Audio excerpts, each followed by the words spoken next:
Charles A. Christofilis, Esquire, has served as Chief Compliance Officer, CCO, Senior Counsel, and/or General Counsel for investment advisors and broker-dealers for over a decade.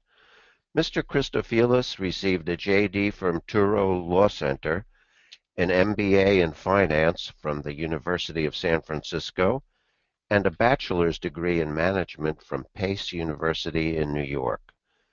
He is a certified anti-money laundering specialist. Mr. Christofilis is an attorney admitted to the bars of New York, New Jersey, and California in-house counsel, and has Series 7, 63, 24, 79, and 27 designations from FINRA, the Financial Industry Regulatory Authority. He is CCO and Senior Counsel at investment management firm White Oak Global Advisors, LLC, San Francisco. To email Charles, you may be reached at cchristov@icloud.com. Thank you, Robert. This presentation is on the role of compliance, and I've been in-house counsel, but also with compliance duties for over a decade now. Increasingly, lawyers are getting into this space, and I'd like to start off with a quote that Commissioner Luis Aguilar from the Securities and Exchange Commission made. He said that the critical role of CCOs, its chief compliance officers, and their contributions to the corporate bottom line cannot be underestimated. The potential cost of compliance failures can be costly, for example, as measured by the financial sanctions that could be imposed by regulators. The reputational harm to a business and to careers may even be more severe. And so this is really what the presentation is going to be about, the role of compliance. It's good to understand it, whether you're a solo practitioner, whether you're in-house counsel, whether you're a plaintiff's attorney or specialize in defense. The one critical issue is, and you'll see this throughout the presentation, that it's very hard in the compliance role to quantify the added value. I mean, obviously, if there's an enforcement action or there's civil or criminal liability or lawsuits, that's much easier to see with the benefit of hindsight what the compliance failure costs. But compliance does not, for companies, generate revenue. So I'll get into a little bit about how you demonstrate the value of compliance and how you can design, implement, and monitor a compliance program. Robert just mentioned I am a lawyer. I went to Touro Law in New York. Prior to law school, I earned an MBA in finance in the University of San Francisco, and I am registered as in-house California counsel. I'm also a member of the bars of New York and New Jersey. In this role, and it's not uncommon for compliance individuals such as myself, if you're affiliated with a broker-dealer, to be part of FINRA. FINRA is a self-regulatory organization that is made up of member broker-dealer firms. And I'll just read you a few things off their website. Protection and market integrity through effective and efficient regulation in the securities industry. And there's really an interplay between different regulators. The Securities and Exchange Commission, of course, is an agency of the U.S. federal government, and FINRA is under their jurisdiction. FINRA started out, it used to be the NASD, the National Association of Securities Dealers, and they changed their name to FINRA maybe about 10 years ago. But there's very specific differences between FINRA and between the SEC. First of all, both FINRA and the SEC regulate broker-dealers. So if you're in the broker-dealer space, you might be examined by FINRA, and you might get examined a month later by the SEC, or vice versa. Most registered investment advisors are only registered with the SEC. In fact, FINRA doesn't really have jurisdiction over investment advisors. The difference between a broker-dealer and an investment advisor, there's many differences, but essentially a broker-dealer acts on an agency basis and buys or sells securities for a commission, whether they're doing it on a fully discretionary basis or whether it's an online broker where you're deciding what to buy or sell. It's a completely agency transaction. Registered investment advisors, on the other hand, are fiduciaries. And basically the way it works on the simplest level is you would go to a registered investment advisor, let's say hypothetically with $100,000. They would take a fee, let's say 1% of that amount, or $1,000 year over year, and they would have a fiduciary duty to you to manage your money. Now, not coincidentally, most investment advisors are either affiliated with, they may be duly registered, they may both be broker-dealers and advisors. They might have an affiliated broker-dealer, and that lends its way to conflicts. Or they might have a completely unaffiliated broker-dealer, or you could even have your own broker-dealer account and then ask an investment advisor to manage that account. But from a regulatory perspective, if you're affiliated with, if you work for a broker-dealer, you have to be licensed to work for a broker-dealer.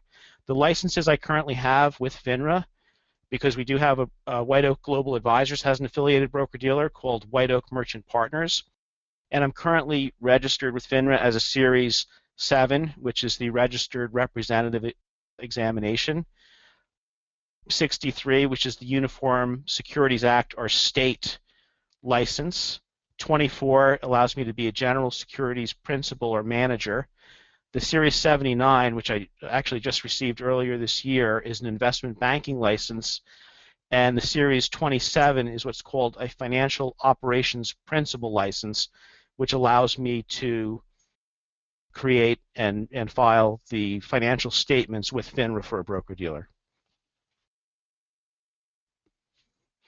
And let me just also mention quickly how I got started in this business. Out of law school, I worked for a small insurance company in downtown Manhattan for a year following law school. After that, I got a job with Bear Stearns Securities Corporation in Brooklyn, New York. And I actually started out there as a project manager. At the time, and that was in 1998, Bear Stearns was the largest clearing firm in the world. And what that means, most small brokerage firms don't clear and settle their own trades. So they'll have huge back office staffs in major cities in the U.S. with what are called securities clearing firms. They do all of the bookkeeping, the accounting, the securities transfer, all of the back office functions of most broker-dealers are done just by a small handful of what are called securities clearing firms. At the time, back in 1998, Bear Stearns was the largest securities clearing firm in the world. The problem was they cleared for a lot of smaller broker-dealers that had serious compliance issues. One of those firms was called A.R. Barron. Others included Sterling Foster, Stratton Oakmont, and there were several others. Anyway, long story short, in 1999, the Securities Exchange Commission sued, and Bear Stearns agreed to settle for $25 million, allegations that it turned a blind eye to fraud that was occurring at some of the firms Bear Stearns was clearing for. This is basically how and where I got into compliance. At the time, in 1999, $25 million was a record-setting fine. As we get into this presentation, you'll see that now the fines are literally in the tens or even hundreds of billions of dollars. But in 1999, just 16 years ago, that was the largest fine that the SEC had ever leveled. So why compliance? There's a lot of reasons. Many times, for certain industries, financial, of course, I'll spend a lot of time on, but it's statutory. For example, FINRA, as I just mentioned, if you have a broker-dealer in the U.S.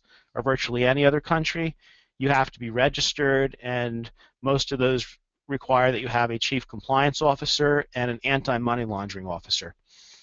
For any company, though, especially any publicly traded company, the U.S. sentencing guidelines explicitly mention compliance and why it's important, if it gets to that level, unfortunately, why it's important to have a compliance program.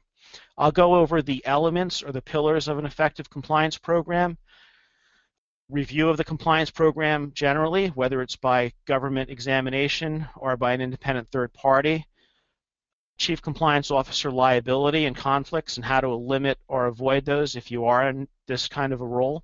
And I'll go over certain cases under the Investment Advisors Act, money laundering, sanctions, which is Office of Foreign Asset Control, the Foreign Corrupt Practices Act, and other civil and criminal implications of compliance.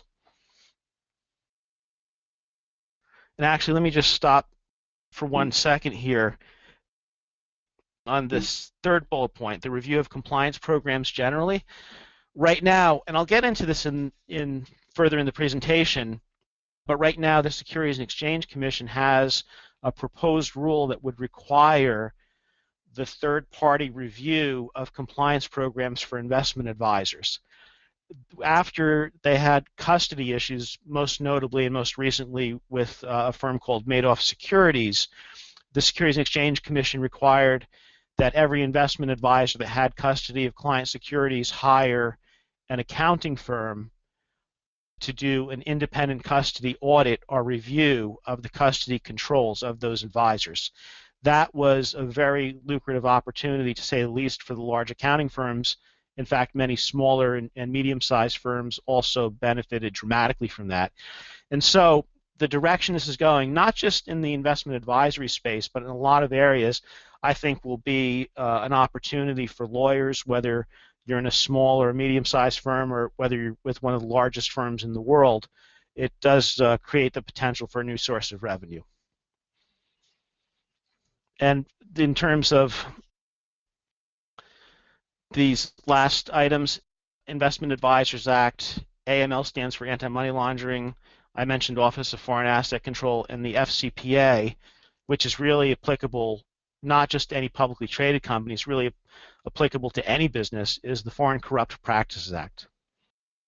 So, as I mentioned, many industries, financial, healthcare, information technology, any publicly traded company, of course, the airlines, the nuclear energy business, all require compliance. They're all regulated. They have specific statutes.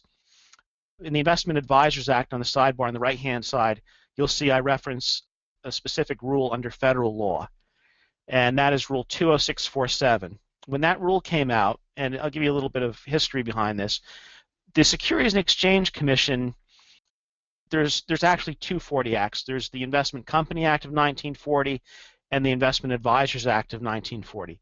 The Investment Company Act makes very clear that you have to have, a board of directors and this sort of thing. For the Investment Advisors Act, people were registering, and when the Securities and Exchange Commission would go out and examine advisors pursuant to their authority to do so, they would get very mixed messages in terms of who was responsible for compliance. Sometimes the chief financial officer would say, okay, it's me, or the chief operating officer, or the president would say, okay, I'm responsible for compliance. But there was no specific requirement for there to be a named chief compliance officer.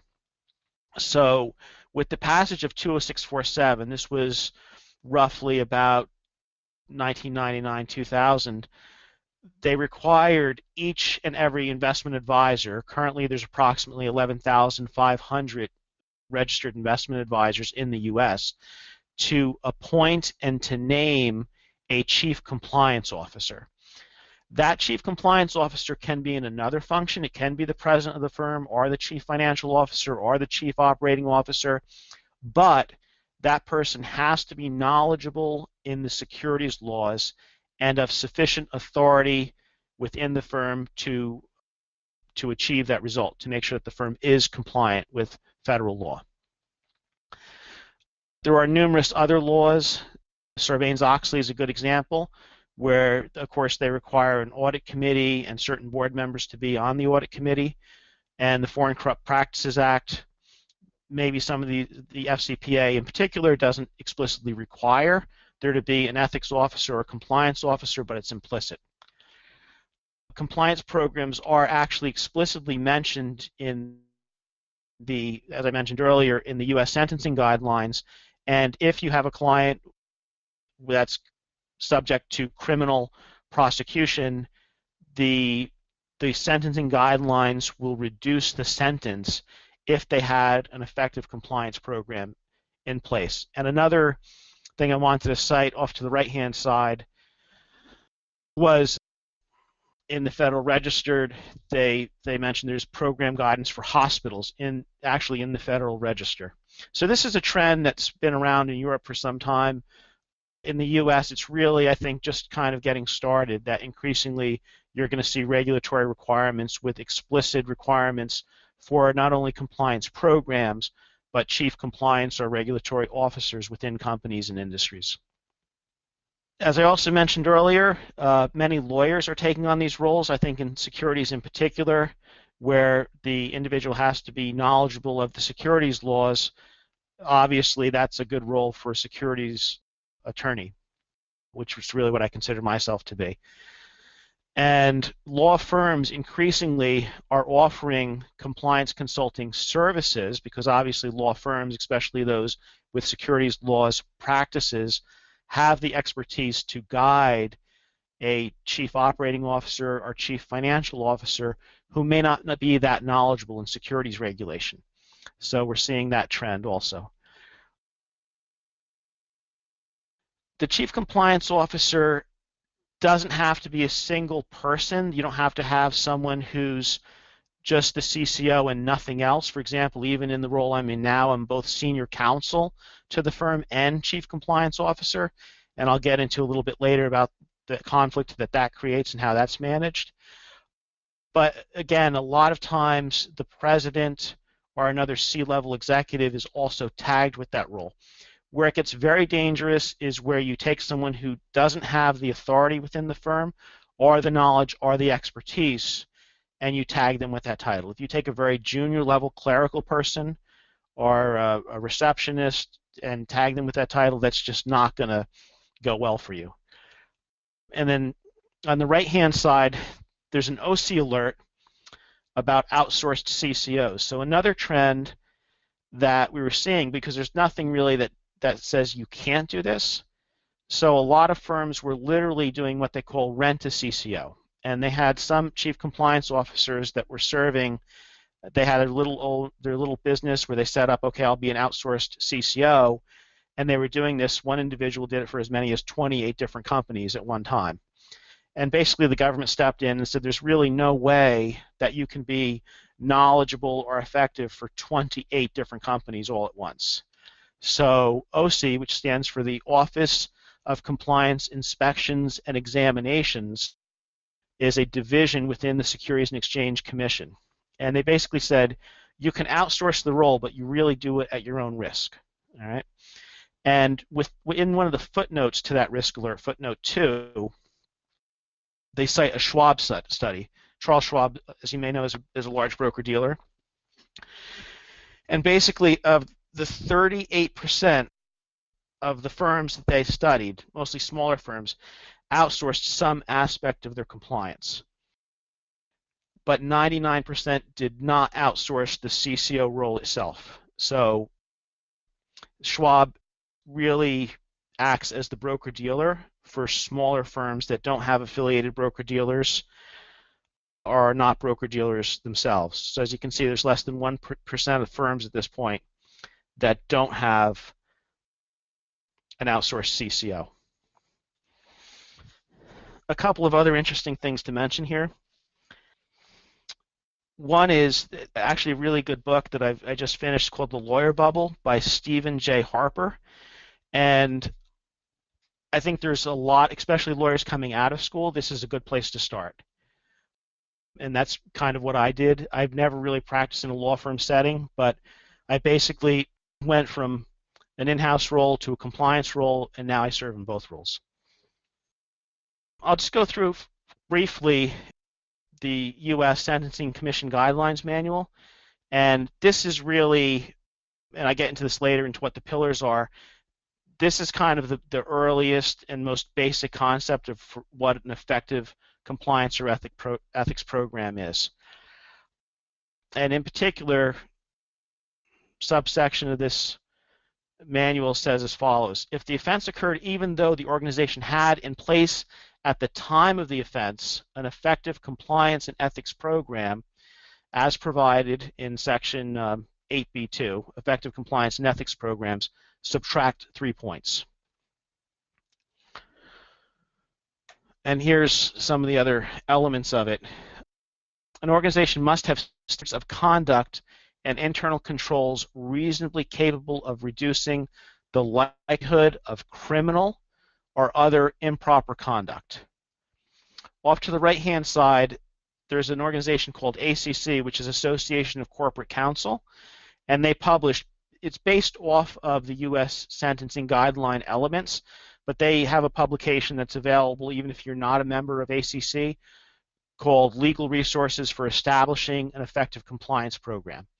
And I really, I've been doing this for over a decade. I really feel very strongly that any organization ought to have a code of ethics, ought to have a compliance program. And actually, just not to go off on a tangent, but I just read, this just came out December 7th, 2015. Today's the 10th. And I'll read it from you. It's a regulatory compliance alert I received from the law firm Satis and Goldberg. And it says, the SEC is cracking down on unregistered broker-dealers. Generally, an individual or firm must be registered as a broker-dealer with the SEC in order to receive a commission or compensation for selling and or recommending securities.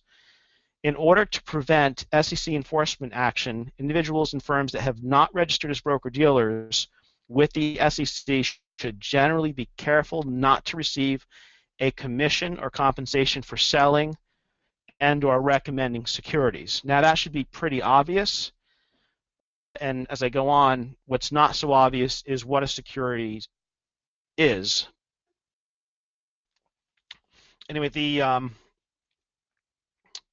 compliance alert goes on. It says on December 7th, 2015, the SEC announced several enforcement actions against lawyers for acting as unregistered broker-dealers. The SEC charged the immigration lawyers in these cases with acting as unregistered broker-dealers that received commissions for selling and recommending EB-5 securities. The EB-5 Immigrant Investor Program provides EB-5 visas to individuals who invest $1 million in a new commercial enterprise that creates or preserves at least 10 full-time jobs for qualifying U.S. workers. So, this I think is a good example, just to bring it home, and it's kind of what I call the I don't know what I don't know problem. Immigration lawyers, probably the thought never crossed their mind that in helping foreign nationals get U.S. investor visas, that they were acting as unregistered broker-dealers, but that's in fact what happened. The compliance alert concludes, in all these cases, the SEC charged the lawyers who received commissions for selling and or recommending securities with violating Section 15A1 of the Securities and Exchange Act of 1934 by acting as unregistered broker-dealers. In one of the cases, the SEC ordered the lawyer and his firm to pay disgorgement penalties of $228,750.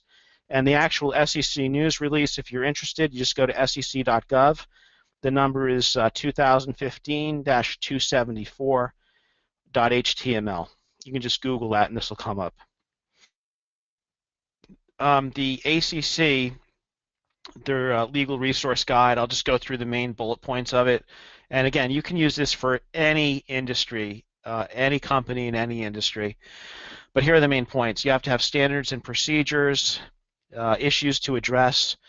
The culture is very important. The culture, I think, and I'll say this again, companies are like people. So a certain company, whether it's just a few people or it's hundreds of thousands of people worldwide, different companies have different cultures. And in order for you to have an effective compliance program, you have to have what's called a culture of compliance. And that's really something that has to come from the top down. You can't have a leader, a chief executive officer, or the senior management of a company with questionable integrity, and then have, you know, the rank and file create a culture of compliance. It just does not work. Other key points are you have to make reasonable efforts to exclude bad actors from management. And again, just to elaborate on this a little bit, in a lot of industries, whether it's the legal profession, the medical profession, the securities business, there are certain standards, licensing boards that are supposed to keep bad actors out. Training and education is very important. People can't act in accordance with whatever the compliance standards are or the code of ethics are if they don't know what they are. Monitoring, auditing, and evaluations, you really don't want to just be compliant. You want to have a compliance program that's a little bit better, a little bit more stringent than the minimum regulatory requirements, and you want monitoring not only to create this demonstrable evidence that you are in compliance, for whether it's for civil litigation or for a regulatory agency, but you really want to be able to continuously improve the program, and the only way you can do that is if you're getting that feedback. The only way you get the feedback is if you have some monitoring, auditing, or feedback function. That in turn creates other issues, by the way, and a lot of the cases that we'll get into later, they got into trouble because their internal auditors found things and there wasn't enough communication between auditors and regulators in compliance. Performance incentives and disciplinary measures are also, this is really key. If people aren't, well, first of all, what gets monitored is how you know people are in compliance or not, but unless you tie that in with their performance, it's meaningless. And the mortgage crisis is a good example of this. People were just rewarded for generating loans, and banks went away from this place where they underwrote and had to live with the mortgages they made to where they just sterilized them and spun them off into the market. At the end of the day, we all know how that ended. Compliance, there may not be immediate consequences for non-compliance. If you throw caution to the wind and you have someone who just makes material misstatements or omissions of material fact and goes from one company to the next, and it never catches up with that individual, you're never really going to achieve compliance. So it's important that everyone's compensation be tied to compliance with the compliance program, any industry, and that if people violate the compliance program, there have to be consequences. If there's no consequences, you know, I like to say there's compliance or defiance. If you comply, there's no consequences. If you don't comply, there's no consequences. You don't have compliance. It has to be in order to get paid, in order to get your bonus, in order to get promoted, you're in compliance. If you're out of compliance, there's consequences to that, monetary consequences, or you get terminated. Appropriate remedial action, what's called in the law subsequent remedial measures, is also very important. If you just find, and the one thing from a regulatory standpoint that is most problematic is if you have a regulatory exam and they find an issue and they write up that issue or fine your firm for that issue, and again, you'll see this in some of the cases, and they come back again a year later, a few years later, and the same issue still exists, it's really problematic. And this gets into the whole concept of cease and desist orders. If usually in my world, a cease and desist order, a lot of banks, I think JP Morgan Chase is operating under 3 separate cease and desist orders right now. In the old days, it used to be the regulators would come in, see you doing something wrong, they would issue a cease and desist, and Arthur Mason's a good example of this. And if they came back again and there were still issues with it, they would pull the plug. They would basically put you out of business. Now we live in an era of too big to fail, so that's not going to happen, or it might happen in the future, but essentially you have to make sure that if you find an issue, if you uncover an issue, that it's remedied. And finally, last but not least, is risk assessment. And this is the next conclusion. It's kind of the understatement of the year. The ACCC says, although some of the best guidance comes from the federal sentencing guidelines, By the time a problem gets to this stage, sentencing stage, it's far too late to implement a compliance program. So it's hard to quantify up front how this benefits the bottom line. Again, compliance doesn't generate revenue. And unfortunately, it is the case that a lot of companies, a lot of industries even, only really serious about compliance when there's a cataclysmic wreck. That's just human nature, I guess. The 4 pillars of compliance. This is actually from the Bank Security Act. This really deals with anti-money laundering, but this is really the core, the essentials you'd have for any compliance program. First is to provide a system of internal controls, or a system that you know you're in compliance. Let me just take a step back from there. The only way you can really do that is to catalog, to figure out whether it's a code of ethics, regulatory requirements from numerous regulators. You have to know what the requirements are. Once you know what the requirements are, you have to create what's called a gap analysis or risk map, and have a system for verifying that you're in compliance with every element, every rule, law, or provision of your code of ethics internally. Secondly, you have to provide for independent testing of that compliance. They say here by bank personnel or by an outside party. The point is, it has to be someone that's independent and detached. You cannot have the people who are responsible for the function also verifying or testing that they're complying with the function, because there's always the risk, of course, they'll just cover up and say that they did it after the fact when it actually wasn't done. And there's a specific example of this that I'll give you later. Third, you have to designate an individual or individuals to be responsible for coordinating and monitoring day-to-day compliance.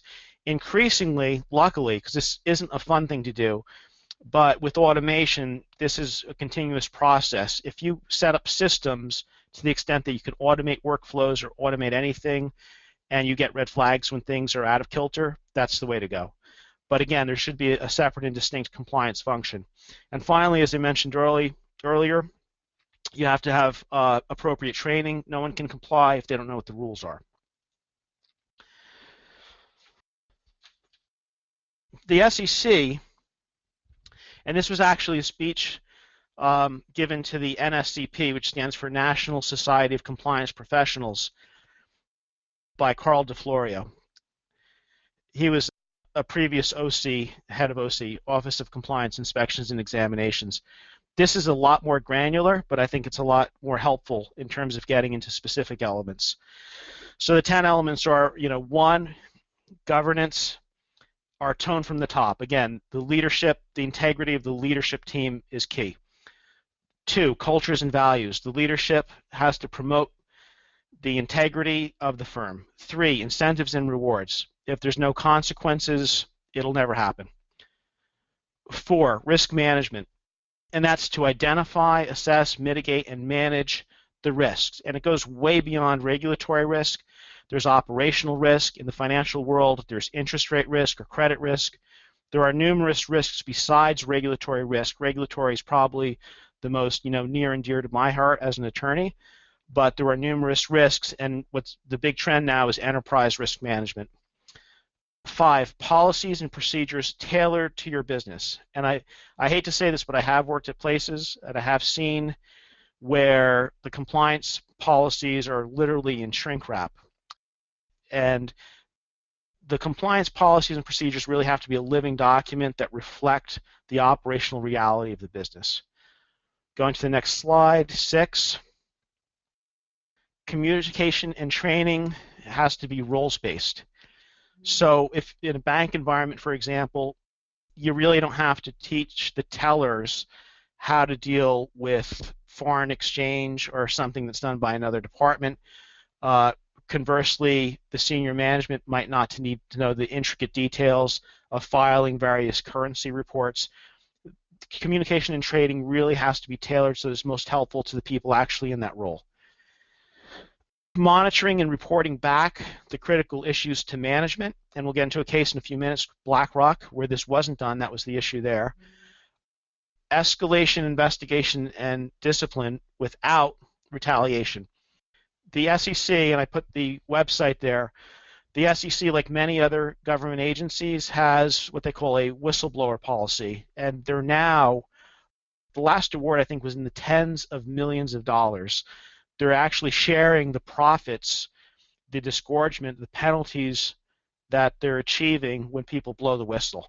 So now and this makes it really interesting for attorneys, by the way, because now instead of just having, okay, you have a corporate client, you have a compliance department, you might have an internal audit function, now potentially anyone in the company can blow the whistle and turn you over to the government. So, I don't know how helpful that is. I think a lot of times it might be better to solve the problem, and I'll get into the motivation of different parties later. But the whistleblower really is a game changer for the compliance function. Issue management and effective mediation. There are a lot of systems out there, especially for larger organizations. This is what they call in the military lessons learned. And you can't improve the process unless you start with a certain base. You can't even have a certain base unless you fix the issues when you find them. You're just constantly going to be behind the curve, and there's no way to get ahead of the curve. So whatever issues you find, whether it's from an operational perspective, financial risk management, regulatory compliance issues, you have to fix the issues, you have to track the issues until they are remediated. And then finally, last but not least, an ongoing continuous improvement process. And we live, unfortunately, in a day and age where there are continuous regulatory changes. In my world, there's been more significant changes to the regulatory environment in the last few years than there have been in 100 years previous. So that's just kind of goes with the territory.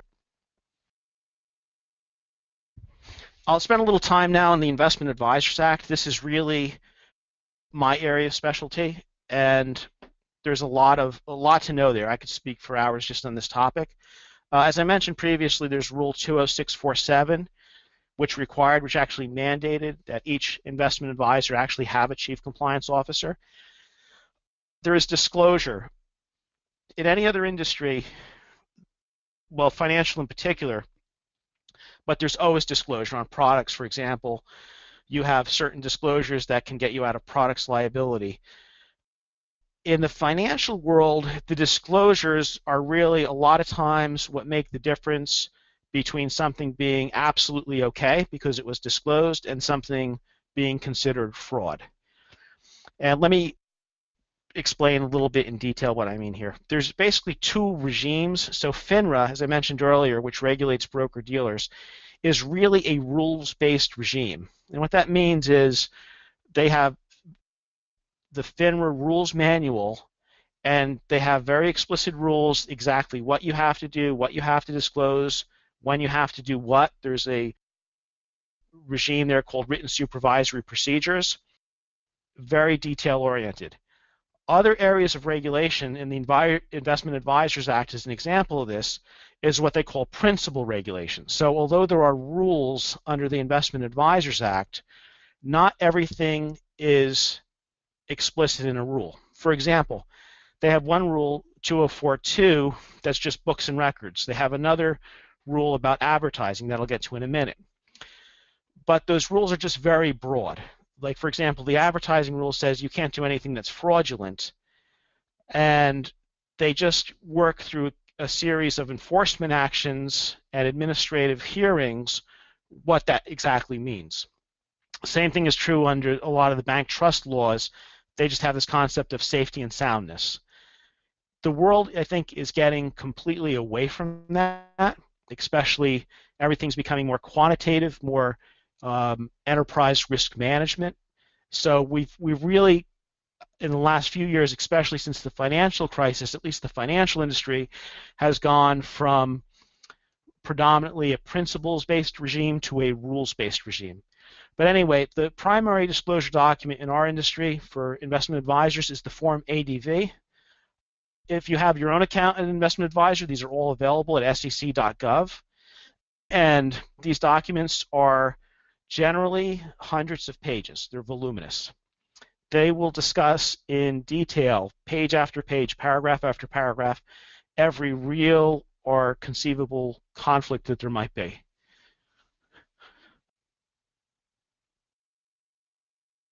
The Form 80V, as I mentioned, is our primary disclosure document. Investment advisors have to provide that written disclosure document to clients. That is a rule. It's Rule 204-3 under the federal securities laws. You can find that at 17 CFR 275.204-3. And interestingly enough, if you are the client of an investment advisor, not a mutual fund client or a client of a broker-dealer, but unless you get that document delivered to you, it creates a right of rescission for that investment advisor. So that's, believe me, I don't think you'll go to an investment advisor that doesn't have very tight procedures, not only about delivering that document, but proving that it was delivered. Each investment advisor also has to establish a code of ethics, primarily to prevent front-running and insider trading. And what that means in particular, actually it's a case, U.S. Capital Gains Research Bureau. It's a very old case, I think 1960s or 1970s.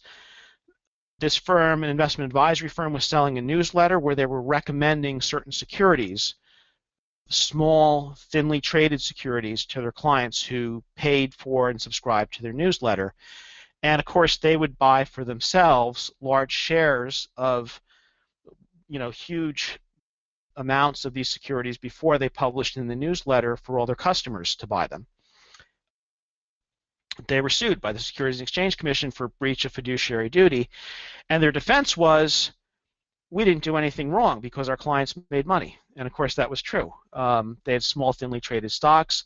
They bought the stocks, bumped up the price a little bit, published out to the world that you should buy these stocks. The price went up a lot more. And in fact, if the clients did buy and sell exactly when the Capital Gains Research Bureau told them to, they would have made a profit. But that's not the point. They were putting their interest in front of their clients, and it was deemed to be a breach of fiduciary duty. Contract requirements, Section 205, you cannot assign an investment advisory contract. So if you have an investment advisory contract, let's say you go to Acme Advisors, just hypothetically, you sign a contract with them, they can't sell their business to Schwab or Merrill Lynch or anyone else without getting either your written consent. The way it's done now, more and more, is negative consent. So there'll be something in that agreement say that we'll send you notice, and unless you object, you agree that you can assign this. But it can't be assigned like most contracts can. And you can't base a fee on performance. You can't say, okay, we'll get 20% of any profits. There are major exceptions for that in hedge funds. You might have heard of 1 in 10 or 2 in 20.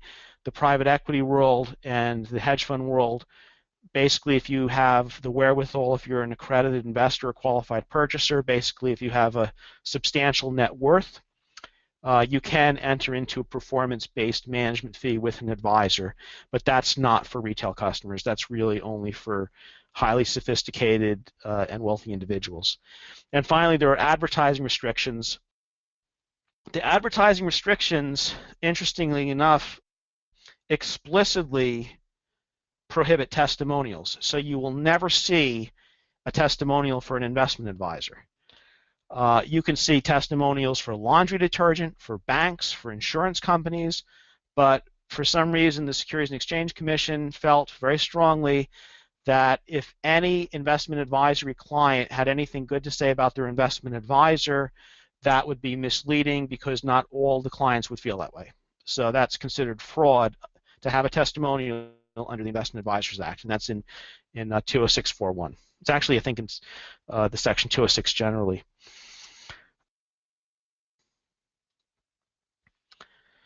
As an investment advisor, I just gave a laundry list here to give you an example. And like I said earlier, I don't know what I don't know. So these are some of the regulators that I am familiar with that I do know have jurisdiction.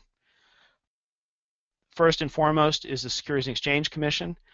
And of course, they only have civil jurisdiction. So what that means for investment advisors that violate criminal law, the Securities and Exchange Commission would get the Department of Justice involved. The Securities and Exchange Commission has delegated to a member organization called FINRA, the regulation of broker-dealers. There are state securities administrators. There's actually another law,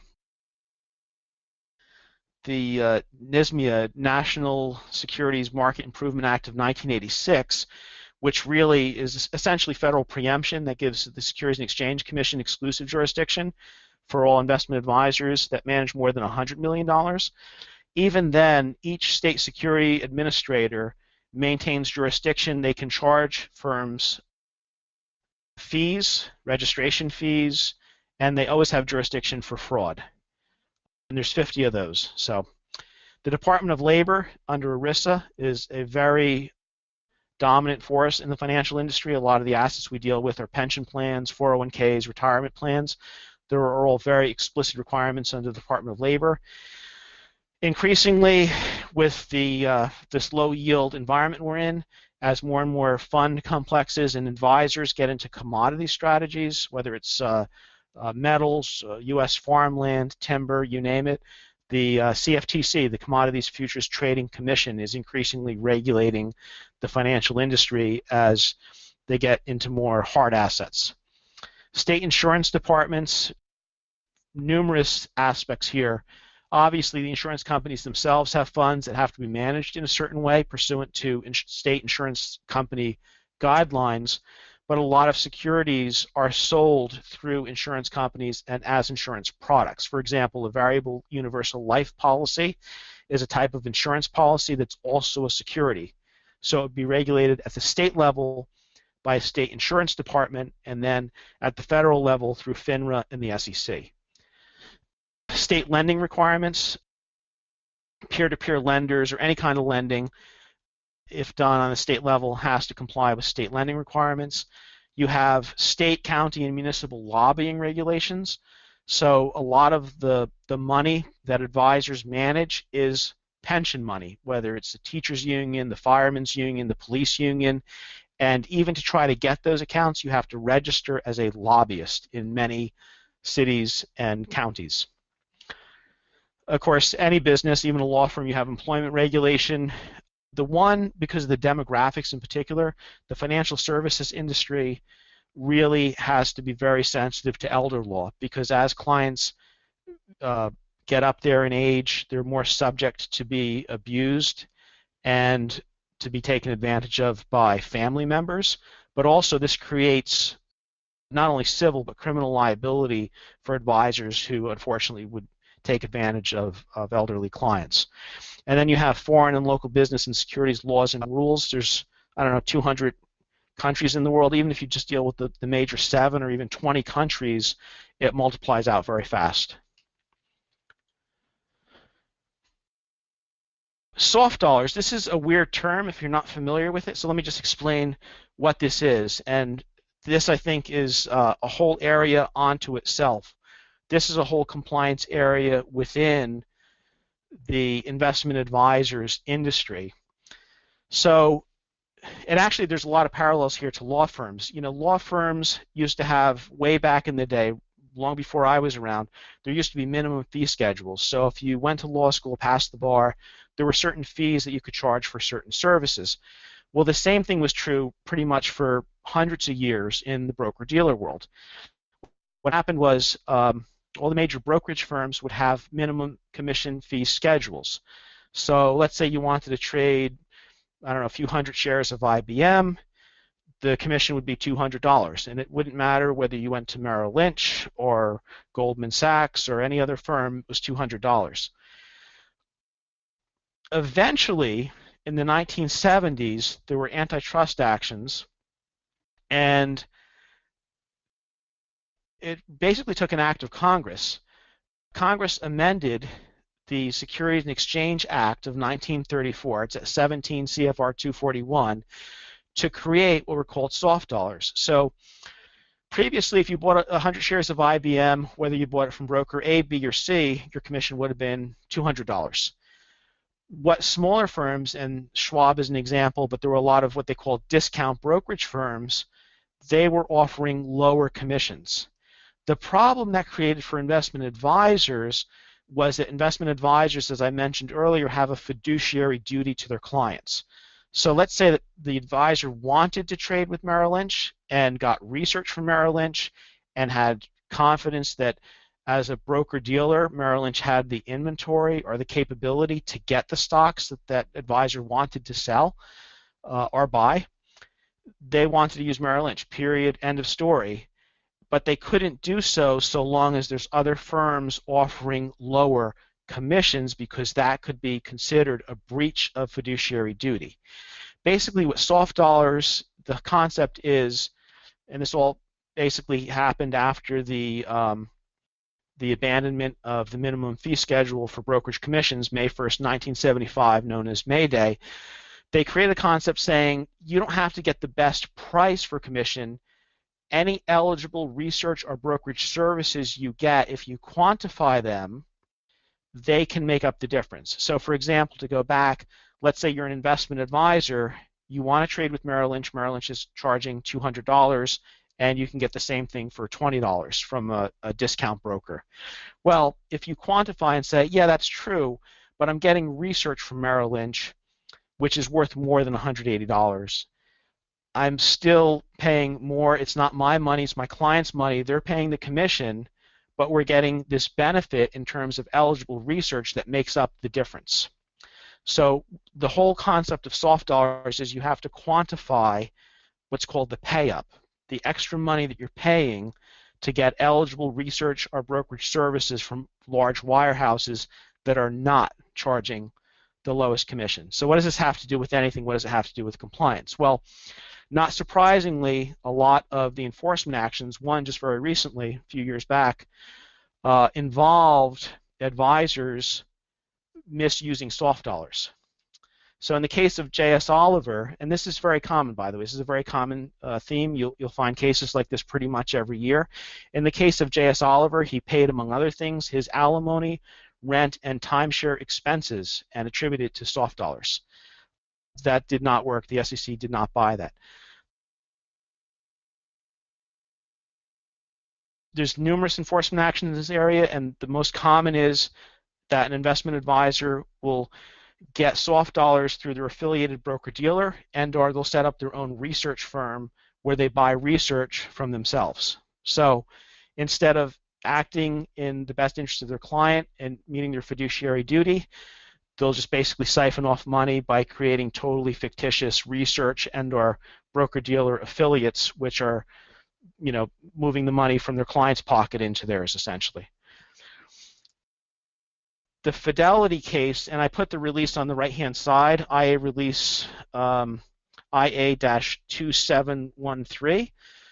In this case, Fidelity, which is a well-known, and don't get me wrong, I'm not disparaging Fidelity. This could happen anywhere, because once you get a large enough firm, you get compliance failures. In that particular case, soft dollars were used from executing broker-dealers to fund a $1.6 million 3-day bachelor party for some of the folks on the trading desk at Fidelity that gave orders to those brokerage firms. It was very embarrassing for Fidelity, which is a great firm. The annual compliance review is how you review the compliance program. And this is actually taken from a speech by Gene Golke, who's really was a legend, one of the best SEC personnel in terms of offering guidance to the industry. This is a speech he gave back in 2006. And it's really very simple. It's just really who, what, and when. Who reviewed the compliance program, and that should be independent. It shouldn't be, the compliance people shouldn't be reviewing their own program. You should have a consultant do it, or the internal audit. If you have a big enough company, it should see someone independent from the compliance personnel and the compliance function within the firm. What was reviewed? I said earlier, risk map, gap analysis is what accountants like to call them. That's essentially you're putting every rule, every requirement on a grid and saying what controls you have in place, how you keep that from happening or not happening, and what the demonstrable evidence of that testing is. When was the review conducted? In this age of technology, that's more and more continuous. Like, for example, at our firm, We look every day at every trade everyone makes to make sure that everything's in line. How was the review conducted? What findings were there and from that review, and what recommendations were made? Now, the interesting thing here is, and this is the biggest difference, I think, between accountants and lawyers,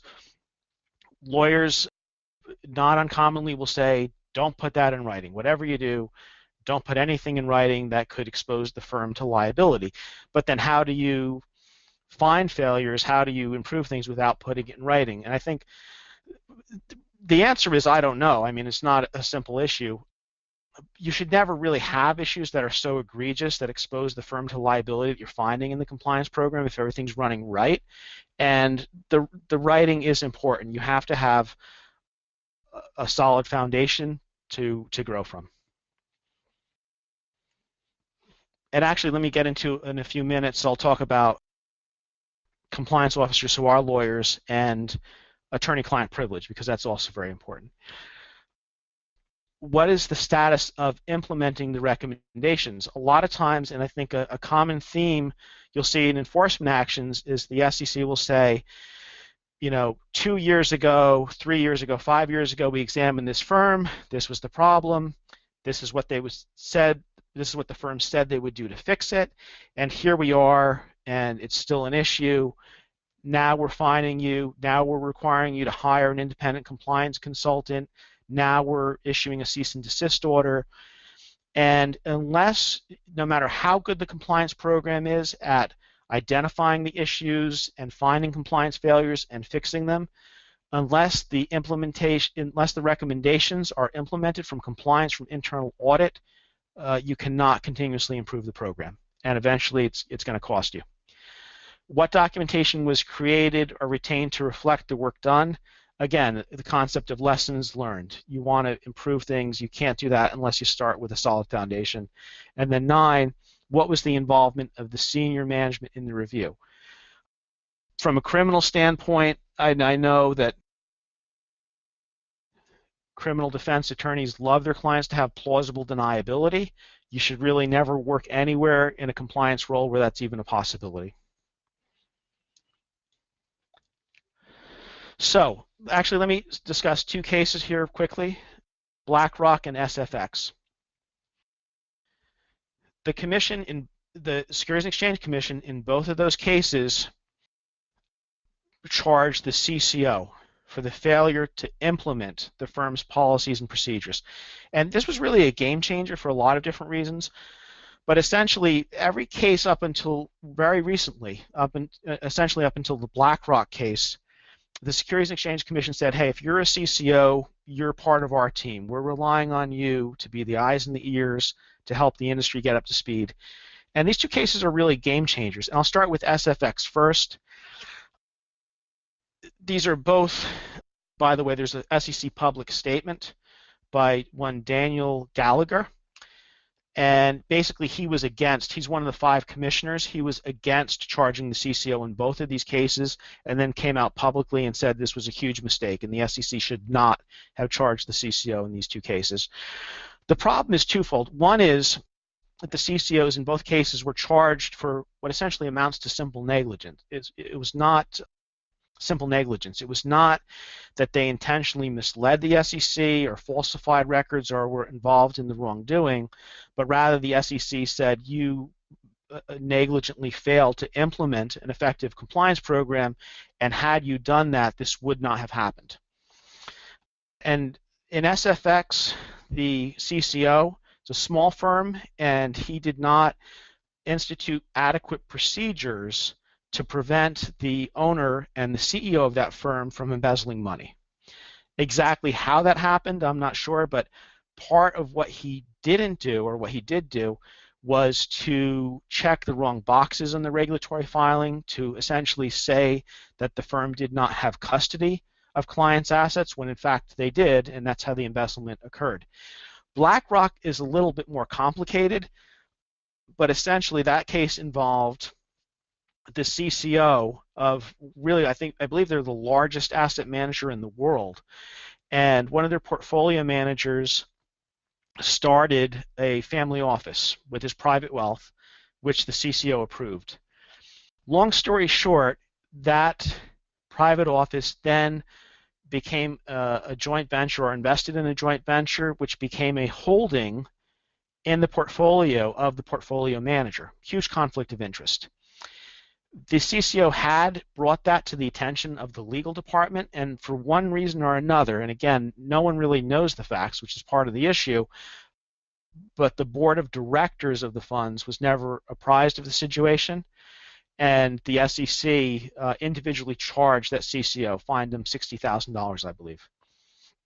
So Commissioner Gallagher's statements, he said, both settlements illustrate a commission trend towards strict liability for CCOs under 20647.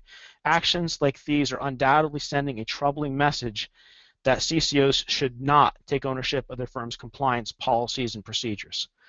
Now, again, he's one of 5 commissioners. 2 commissioners voted against CCO liability, and 3 voted for.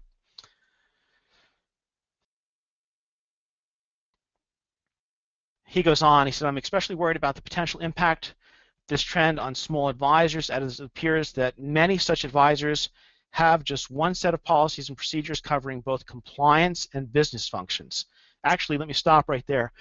What's called written supervisory procedures, or SOPs, standard operating procedures, or operating procedures generally, should always be separate and distinct from compliance. Again, compliance should just be whether or not you're in compliance with the rules and how that's tested and monitored and documented. Let me go on. At these firms, there is a significant risk that by taking ownership of the implementation of the policies and procedures, CCOs could unwittingly also be taking ownership of business functions, subjecting them to strict liability whenever there is a violation of the securities laws. And he finishes saying, the status quo simply will not do. As it stands, the Commission seems to be cutting off the noses of CCOs to spite its face. And this speech, the URL for the speech is on the right-hand side. Not all the commissioners, as I said earlier, there's 5 commissioners. He's only one of 5. And this is Commissioner Aguilar, who I quoted in the beginning of the presentation. He basically went through the whole thing and said this is a very, very rare occurrence. Many compliance officers with supervisory authority are being held liable, but he said the vast majority of these cases, CCOs wore more than one hat. Many of these cases also involved compliance personnel who affirmatively participated in the misconduct, misled regulators, or failed entirely to carry out their compliance responsibilities. So that's really the key issue, is whether this was simple negligent or willful. You know, it's strict liability in one sense, but were the CCOs completely grossly negligent, or were they just simply negligent? That's really the issue. And we don't really know because we don't know the facts of these cases. And he finished by saying the Commission works to support CCOs who strive to do their jobs competently, diligently, and good faith.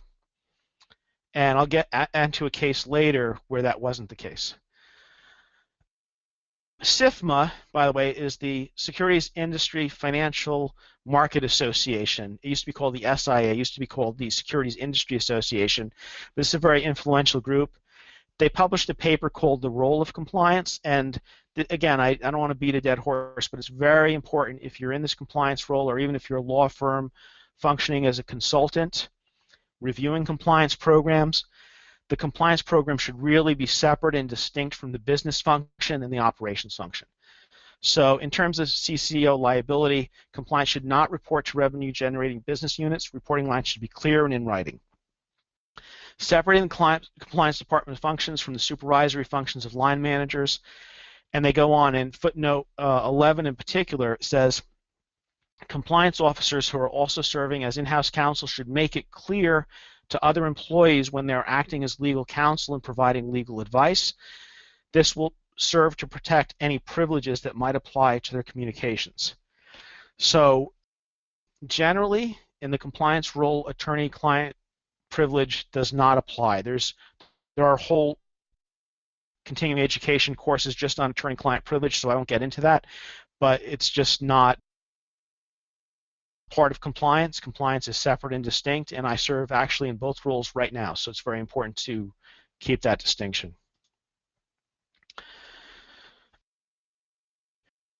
One of the trends, and which I said would be a good opportunity for lawyers and law firms, is third-party reviews of compliance programs. The division staff, working in conjunction with staff of the SEC OC, Office of Compliance Inspections and Examinations, is developing recommendations for the Commission's consideration that, if proposed and adopted, and they will be, by the way, would establish a program of third-party compliance reviews for registered investment advisor. The reviews would not replace examinations conducted by OC, but would supplement them in order to improve compliance by registered investment advisors. So the reason for this is, as I mentioned earlier, there's approximately 11,500 investment advisors in the United States, and each year the SEC can only examine a very small fraction of those. I think less than 5%. So it would take 20 years for the SEC to examine every advisor, and there's change. Advisors come into business, go out of business. So right now, there's a sense that the SEC doesn't have the resources it needs to do the job. So what they're talking about now is essentially outsourcing that role to independent third-party reviewers. At one time, FINRA, which is under the jurisdiction, it's an SRO, they basically said, hey, we'll do that, but the SEC just did not like that idea. Anyway, this is on the right-hand side, there's a cite to this speech. There's criticisms of this approach, not surprisingly. In the Wall Street Journal, Norm Champ, a former director of the SEC, gave the example of credit ratings. He said in 2008, the SEC mandated third-party use of credit rating agencies, conflicted ratings, and ultimately repealed it under Dodd-Frank in 2010. Same thing in 2003, required firms to do proxy voting. Essentially, you came up with just 2 proxy voting firms that monopolized the field. Last year, the SEC had to get involved again and offer guidance so that there was some independence. And the bottom line is, in Norm Champ's, he's a former director, he's not there today, but he says the SEC's exam program has about 450 examiners that complete 1,100 exams a year. It's less than 10%. That's about 2 exams per year per person. Shouldn't the SEC address its own productivity before it imposes a costly burden on advisors? And the real risk is that this will be monopolized, that it will just be a small handful of big firms, and they'll just rubber stamp. They won't be independent and objective. I'd like to now to get into a few cases, and this is a very interesting one, really getting into the weeds here, but this is a false performance claim, and a mutual fund company, Veritas, hired another advisor, sub-advisor, F Squared, to manage a mutual fund using a mathematical logarithm. This is the big trend. I call it color by numbers. The sub-advisor materially inflated and did a hypothetical and back-tested performance track record. So basically what they did is like telling you that I can pick the winners of the horse race, but doing it after the race is over. The track record that they presented, no clients were ever invested in the strategy at that time, nor was it tracked or even miscalculated with the benefit of hindsight. Basically what they did, and they even did it wrong, was they basically looked with the benefit of hindsight, said what stocks or how they would have invested in the market, and then they did the calculation wrong on top of that, and then they claimed to have beat the S&P 500. All right. Another case, and by the way, these are good firms. The previous firm, they're still around, and again, these things can really happen to anyone. It's what I call like law of large numbers. When you get enough people, you get that 1% or 1/10 of 1% that are careless or actually deliberately do things, and it causes a lot of problems. In this case, and again, Guggenheim is a great firm. advisor made $50 million personal loans to Guggenheim senior executives on an undisclosed basis, and then was able to invest with Guggenheim, which is a hedge fund outfit, on a more favorable basis than other clients. And the interesting thing is that multiple senior officials at Guggenheim and its parent knew of the loan, but none of them informed the firm's compliance staff. And then at the same time, they inadvertently overcharged another client $6.5 million in fees that they never really earned. Oops. So obviously in this enforcement action on the right-hand side, there's a cite. They concluded that Guggenheim's compliance program was not reasonably designed to prevent violations of the federal securities laws. This is another case. This is where it's not Investment Advisors Act, CCO liability so much. These are both, I believe, AML cases, although one is a FINRA case. So in the CCO of MoneyGram was fined by FinCEN, that's a government agency under the Treasury Department, for failing to ensure compliance with anti-money laundering laws. In April 2014, FINRA fined the former CCO of Brown Brothers Harriman for failing to ensure AML compliance. And this is actually from a Wall Street Journal blog. It says, financial services is the canary in the coal mine for compliance. We see all leading edge enforcement trends happen here before they happen in other places. There is every possibility that if the SEC goes successfully down this road, enforcers in other industries will follow along. So this, I think, is really a leading trend, whether you're in the healthcare business, the aviation business. This is really where it's going. And by the way, as an aside, the anti-money laundering regulations, this was what AML stands for, in other countries is a lot more strict, and usually in certain places in Asia and Latin America and the Caribbean in particular, it's not unusual for the anti-money laundering regulations to not only require you to appoint an AML officer, but they literally impose civil and criminal liability. So if you're the AML officer in Asia and something goes wrong, you go to jail. I'll just get into AML a little bit, but basically, let me just start with the statutory authority. This really started in the 1970s with tax evasion and what was called the Bank Secrecy Act. And it's one of those misnomers. It actually is the exact opposite. It's really to give the federal government more clarity and more transparency into who's doing what in the banking system so that they could detect tax evaders. And not coincidentally, about the same time, the Drug Abuse and Prevention and Control Act of 1970. More recently, the War on Terror, the U.S. Patriot Act. The bottom line is basically a complete, not to the extent that it's effective, unfortunately, but a removal of financial privacy to prevent money laundering and counter terrorism financing. And there's basically three phases of money laundering. There's placement. That is, so money laundering is a lot different from terrorist financing because in anti-money laundering, you're basically selling something or involved in some kind of illegal activity, what they call predicate offenses, and then you're trying to get that money into the system to look legitimate.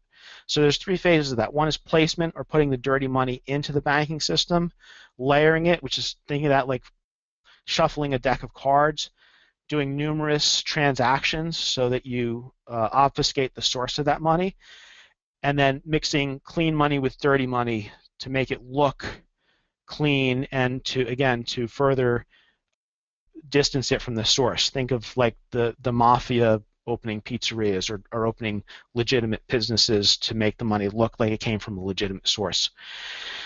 Predicate offenses, and what a predicate offense means, this is also, obviously has some ties into criminal law, but unless the money was derived from a predicate offense, it can't be laundered. If you legitimately earn money and you go into a bank and say, I want to deposit this money, I earned it, and here's how I earned it, and it's a legal way, you're actually entitled to have that money, believe it or not. But if you're selling drugs or involved in prostitution or this kind of thing, then that's a problem. Okay, And crypto and virtual currencies, as I'll get into in a minute, really are a very huge challenge to anti-money laundering. Let me just go off on a little bit of a tangent here. The biggest difference between counter-terrorist financing and anti-money laundering is with terrorist financing, you basically have someone trying to get money out of the system or get money to use it to finance terrorism, where with anti-money laundering, you did some crime that resulted in cash, dirty money, that you're trying to get into the system.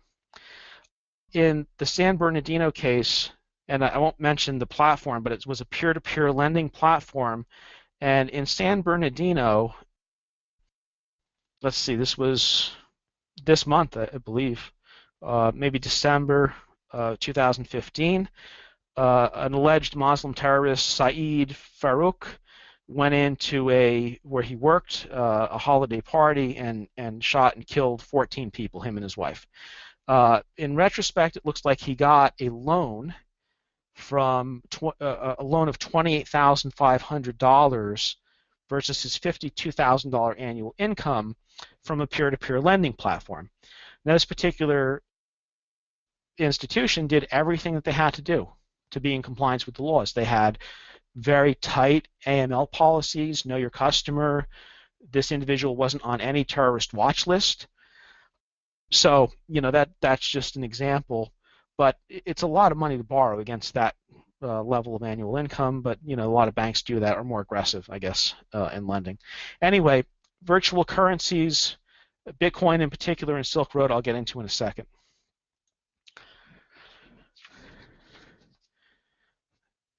This is from the U.S. Treasury Department, and these are the main categories of predicate offenses: fraud, drug trafficking, human trafficking, organized crime, and public corruptions, bribes.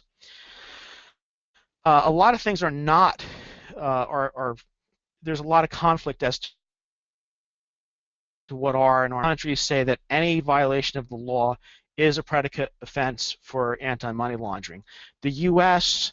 has a long laundry list of laws, but they have to be explicitly named in order for it to be a predicate offense. And I think of an example is medical marijuana. So in some states, or even recreational marijuana, it's perfectly legal at the state level in some states to have a clinic to sell marijuana for people who need it for medical purposes or even recreational purposes, but try getting a bank account, because the problem is that it's still a violation of federal law. So it would be a predicate offense as far as the bank's concerned, whether you're walking into a state or a federal bank. That's the proceeds of drug trafficking. Even if it's legal, even if you're in Colorado, even if you're in Washington State, or wherever this occurs, the banks can't touch the money. It's basically dirty money from a predicate offense.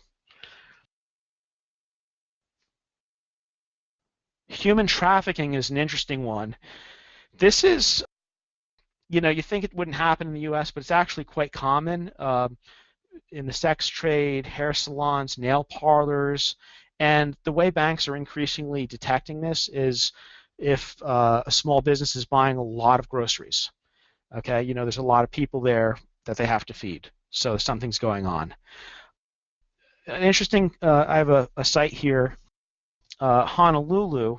The article is Honolulu top prosecutor urges a veto of the sex trafficking ban. This was in the Washington Times on May 20th of 2015.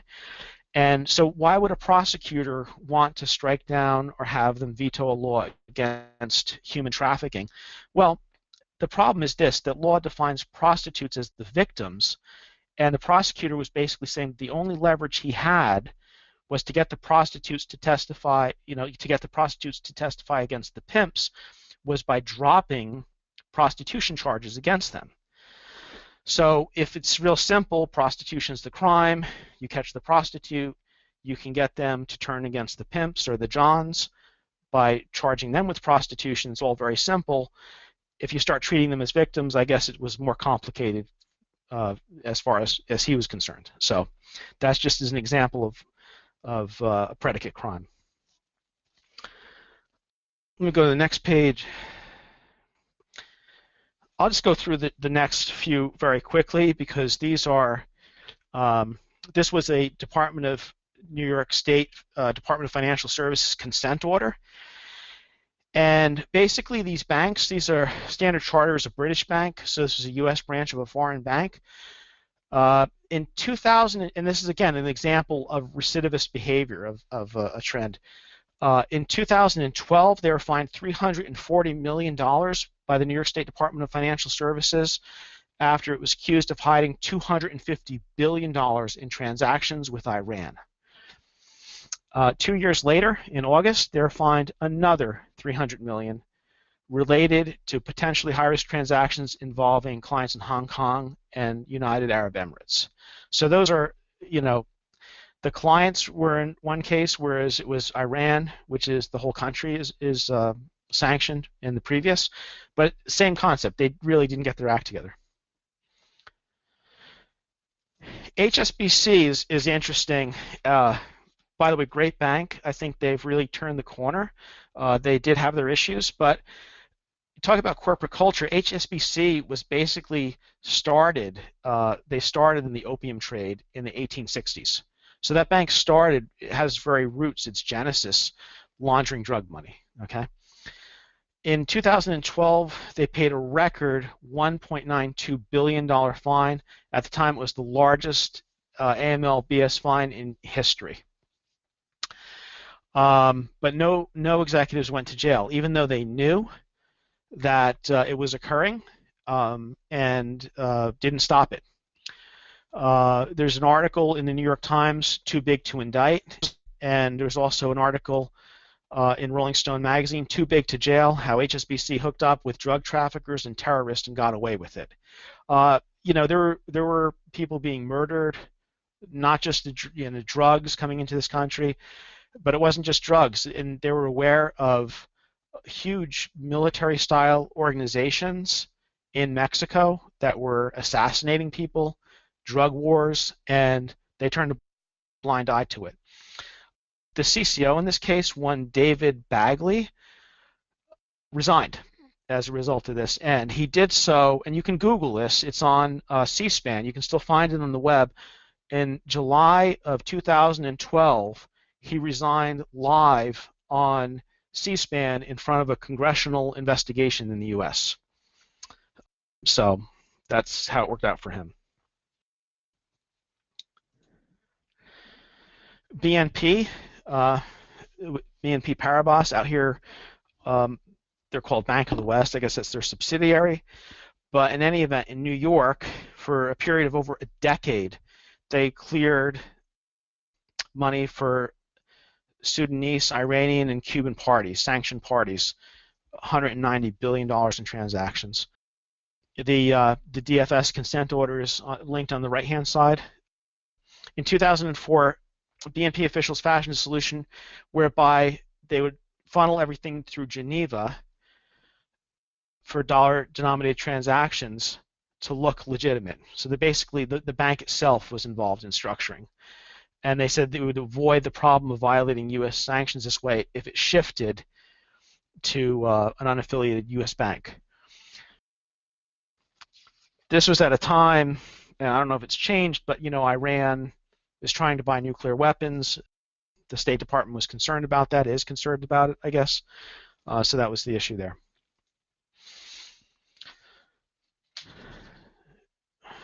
PayPal, again, another Iranian case, agreed to pay $7.7 million for OFAC violations, violated sanctions with Iran, Sudan, and Cuba. Again, I don't know if Iran and Cuba might be good guys now. It changes a lot, so I can't really keep up. But these included payments of $7,000 to one Kursud Safar Sira, a Turkish national. He was actually listed on the U.S. Department of State's designated persons list for helping Iran develop nuclear weapons.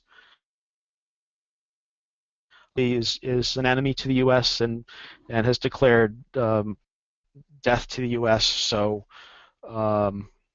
obviously it's very bad if you're involved in the company that's trying to help them get monies to do that. And they're still on the list. There has been some recent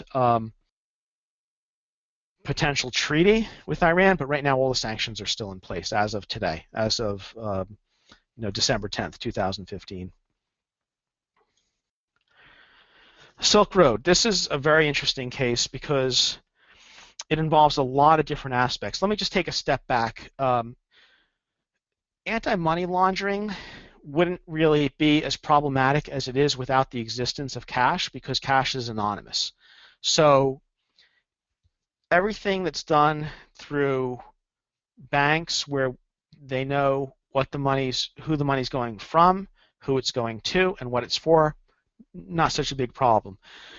Virtual currencies, and Bitcoin in particular, offer huge potential because the blockchain itself really creates like a self-authenticating audit trail and verification. So that's being looked at by a lot of securities firms, a lot of banks from an operational perspective, and it really creates the ability to track every move of money. Every transaction is recorded in the blockchain in Bitcoin. The problem is that anyone can set up a web server and create Bitcoin wallets which aren't tracked. So unless you get what's called KYC and CIP, the Know Your Customer and Customer Identification procedures on the front end to identify who the customer is, and unless you're on an ongoing basis asking what the money's being used for, it creates total anonymity for the currency. And that's what this individual, Ross William Albright, also known as Dread Pirate Roberts or Silk Road, created a website called Silk Road. On the right-hand side is a site to the case against him. But he created an underground website to buy and sell anonymously any illicit good or service. Narcotics trafficking, murder for hire, hacking tools, money laundering, you name it. The irony is later when the DEA agents shut him down and confiscated everything, they stole some of the Bitcoins thinking that they wouldn't be tracked. It's interesting that you would think law enforcement agencies, federal agents no less, would not do that anyway, even if they didn't think they were going to get caught. But that's unfortunately what happened. Okay, FCPA stands for Foreign Corrupt Practices Act, and this has very wide application for virtually any business. This is taken from a resource guide published in 2012, November 14th, 2012 by Sidley. And basically, this are non-binding guidelines, not a safe harbor. Like if you comply with all these things, there's no guarantee that you will not violate the FCPA. But basically, the Department of Justice and the Securities and Exchange Commission put out a resource guide to help firms comply with FCPA. So basically, they gave 6 examples where they would not take action. One is if you self-detected, if you investigated, self-reported, terminated the employees, cooperated with the government, and remediated the situation. They offer a very broad definition, by the way, of what a foreign official is. Even the most low-ranking employees of state-owned or governmental entities would be included as foreign officials for purposes of the FCPA. It has very expansive jurisdiction, would be applicable to any aspect of interstate commerce, and violations of this by subsidiaries are imputed to the parent. Okay, the practical reality is someone has to be responsible. They use conspiracy theories for this, even a reckless standard. There's no scienter, no intent required. There is successor liability. So from a mergers and acquisitions standpoint, when you're doing that valuation, as I mentioned, I just got my investment banker's license. You cannot contractually shift or avoid the liability for that. There's going to be successor liability. If you buy a company that was involved in FCPA, and you even uncover that in a due diligence, there's successor liability there.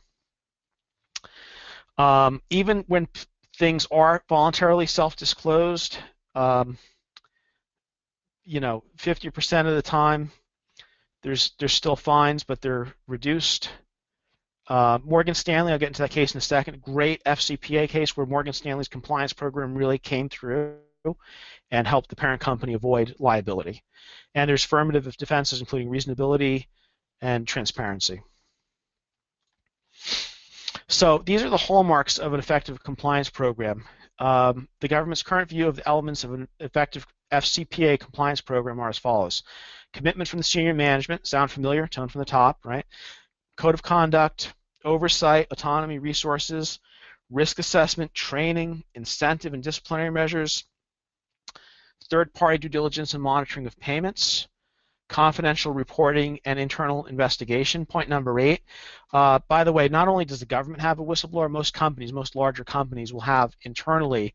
There are third parties now that you can buy whistleblower services so that any employee in the company can call up and have that issue escalated to management on an anonymous basis. And the best practice for code of ethics is that you do not retaliate against that individual. Obviously, that would defeat the whole purpose.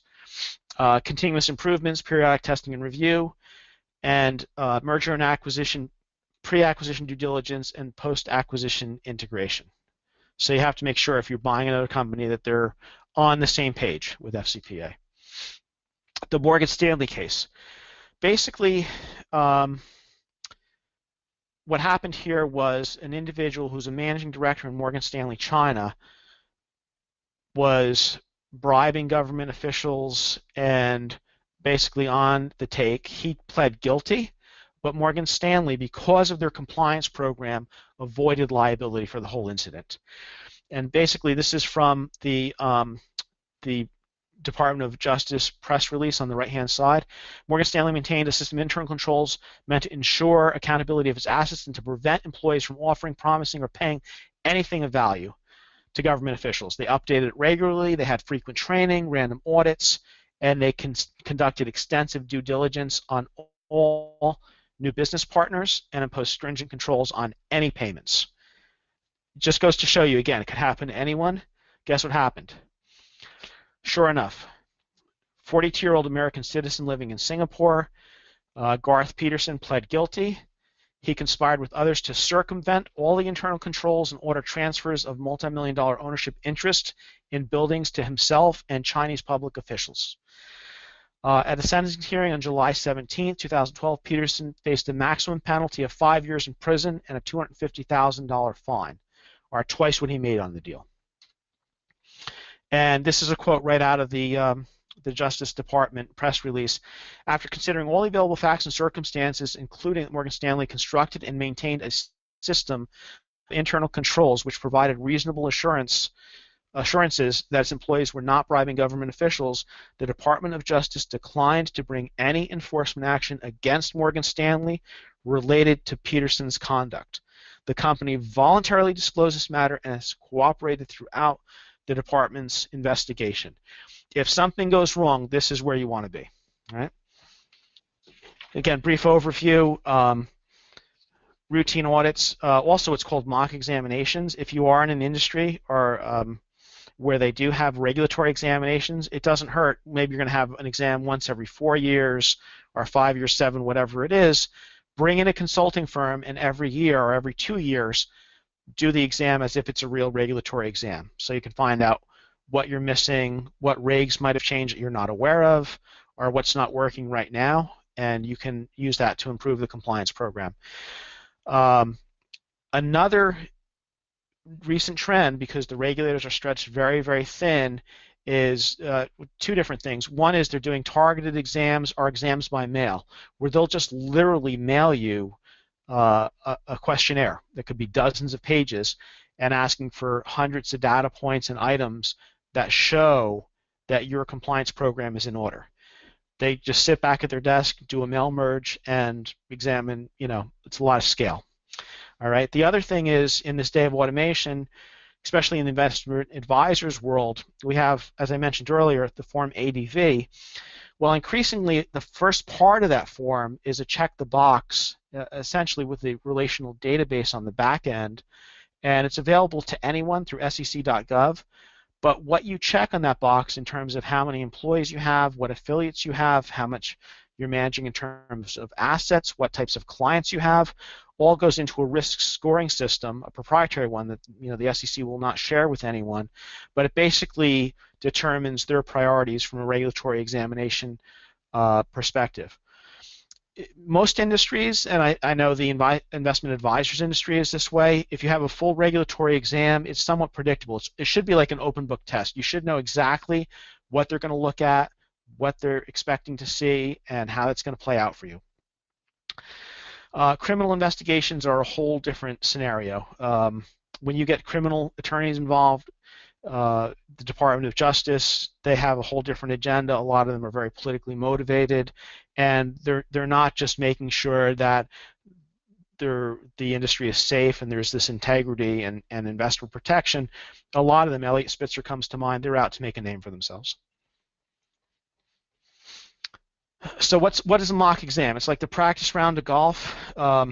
You're going to have, whether you're involved where the regulators are very forthcoming and they publish what their examination priorities are. FINRA and SEC both do that. Other industries, they may not do that so much, but you should connect with your colleagues at other companies and other industries in that space, and you'll pretty much know what they're going to look at. You script it, you rehearse it, and you include past exam findings. Again, you don't want to have the same issue twice. You must involve the senior management. Former regulators should be used if possible. Whatever industry you're in, if you're in the nuclear, if you're running a nuclear power plant and you can hire a consultant who's worked for the Nuclear Regulatory Commission, then you should hire that person and could do a mock review. These exams are not usually attorney-client privileged. I've seen it done where people will try to go through a law firm. At the end of the day, I just don't think, personally, that the elements of attorney-client privilege are there to protect it. And the most important thing is lessons learned. When you do this exercise, it's time-consuming, it's disruptive, it's expensive, and you really have to improve the compliance program. Regulatory inquiries. In my world, in the SEC in particular, they have, and by the way, if you have an account anywhere, if you have a broker, you have an investment advisor, you can just go on to sec.gov and file a complaint on the internet. You can do the same thing with a lot of federal agencies, the Federal Communications Commission.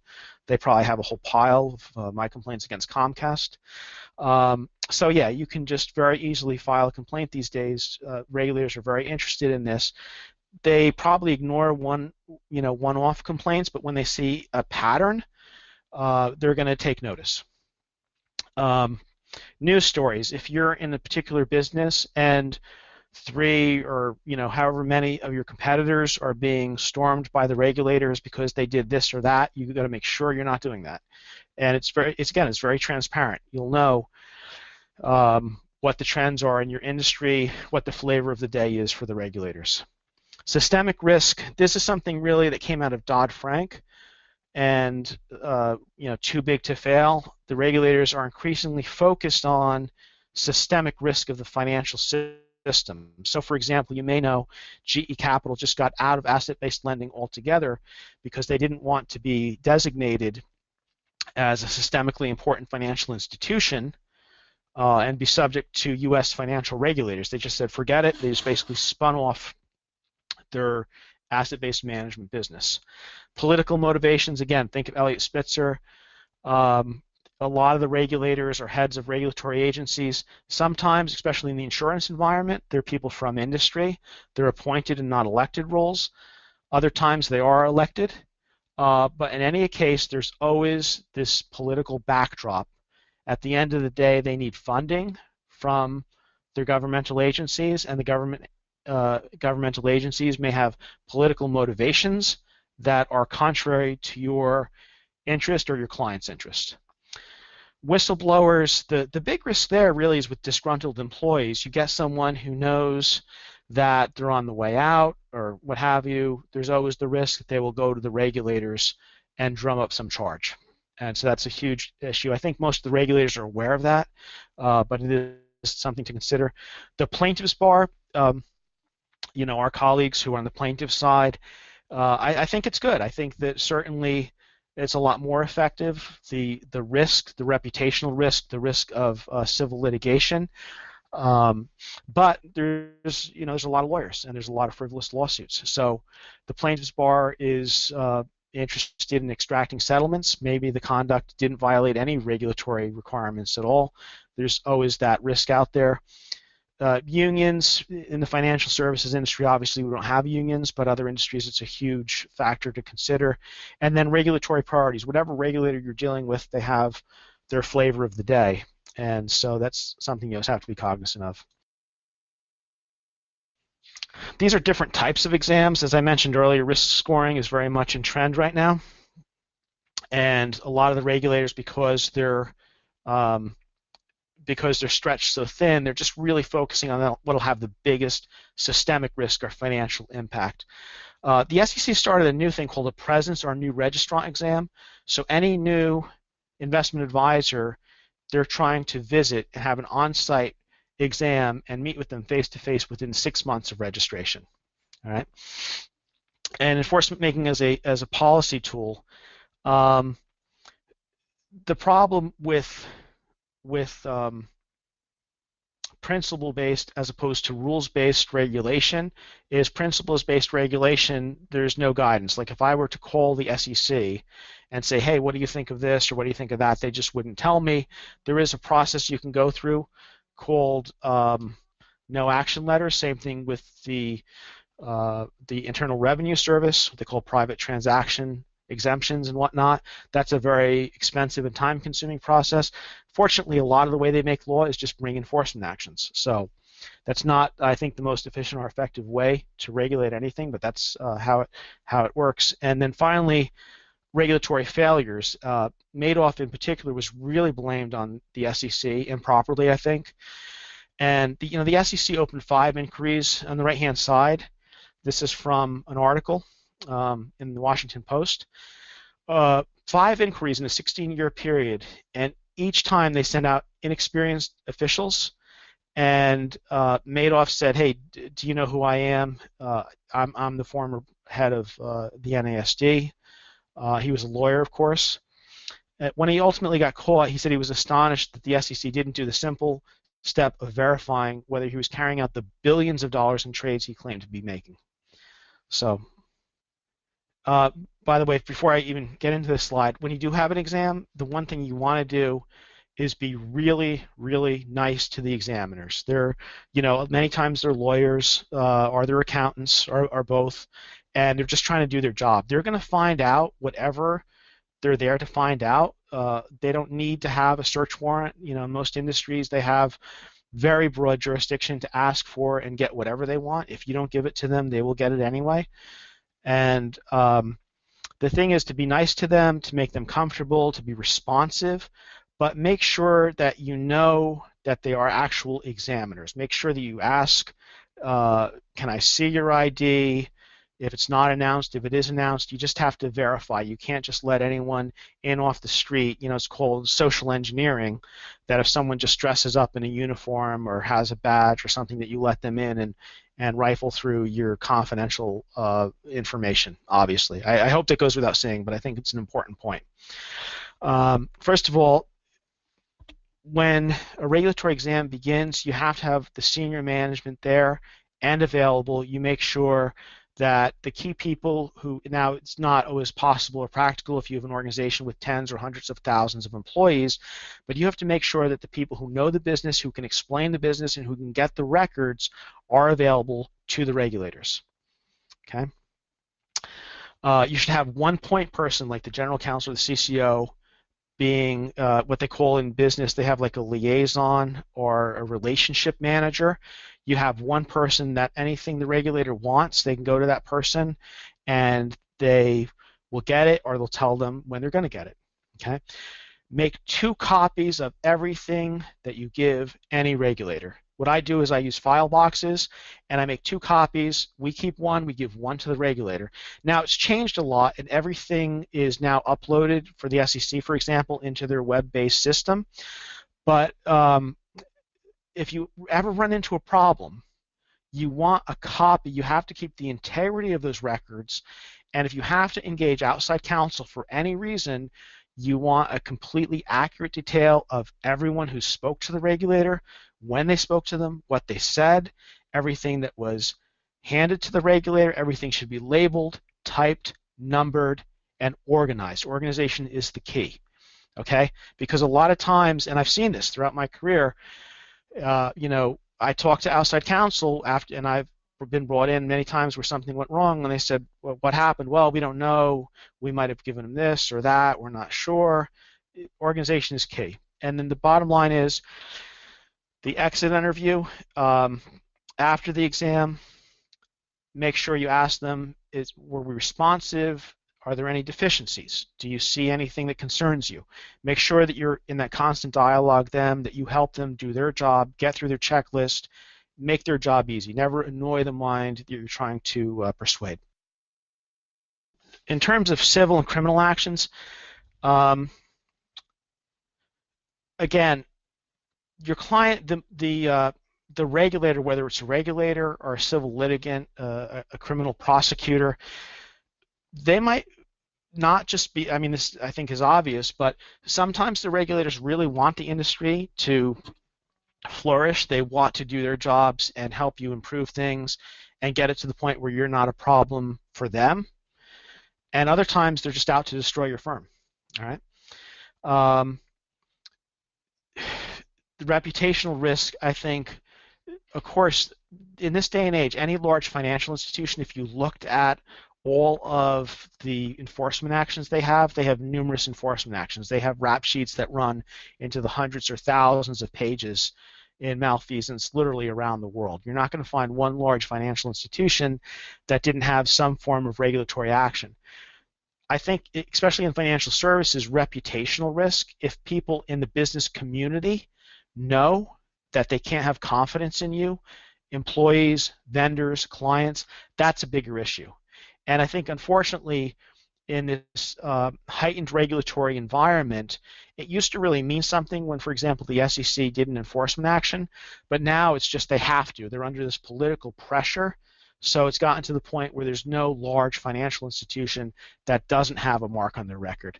On the right-hand side, this is something I want to go into in a little bit of detail, but I'll do so quickly. George Carlin once observed, people in Washington say it's not the initial offense that gets you in trouble, it's the cover-up. They say you should admit what you did, get the story out, and move on. What this overlooks is the fact that most of the time the cover-up works just fine and no one finds out a damn thing. That couldn't be further from the truth in the regulatory world. And actually, there's a case that I put in the right-hand side here, Wells Fargo. Wells Fargo compliance officer altered documents given to the SEC to cover up an employee's insider trading. And the site's on the right-hand side. It's ID 851ce.pdf on sec.gov. And the administrative law judge cases. And actually, let me just start there. The SEC is under a lot of pressure because first of all, the SEC only has civil and not criminal jurisdiction. They can bring civil suits. They can fine people, they can bar people from the business, they cannot put you in jail, right? That's criminal jurisdiction, that belongs to the Department of Justice. But the SEC has come under a lot of criticism lately because instead of going to the courts, they go to their own court system, their administrative proceedings or administrative law judge system. This case, this was the initial decision in the matter of Judy K. Wolf, August 5th, 2015, in front of an administrative law judge, Cameron Elliott. And actually, this is, I think, an excellent case. And I'll just go through some of the main points. But I think it really is a good conclusion of compliance in generally and how it actually works, how it plays out. So I'll just read the conclusion is that he found that this individual willfully added and abated and caused Wells Fargo advisors to violate the Securities and Exchange Act, that she altered records, but he concluded, I declined to impose any sanctions. Okay, well, why? Well, let's read a few of the details. So Judy Wolf was 62 years old in St. Louis, Missouri, making $61,000 a year. She was a 30-year veteran of the securities business. And she was charged for the whole firm for over 2 million accounts for Wells Fargo, one of the largest banks in the U.S., maybe the world, for monitoring of insider trading.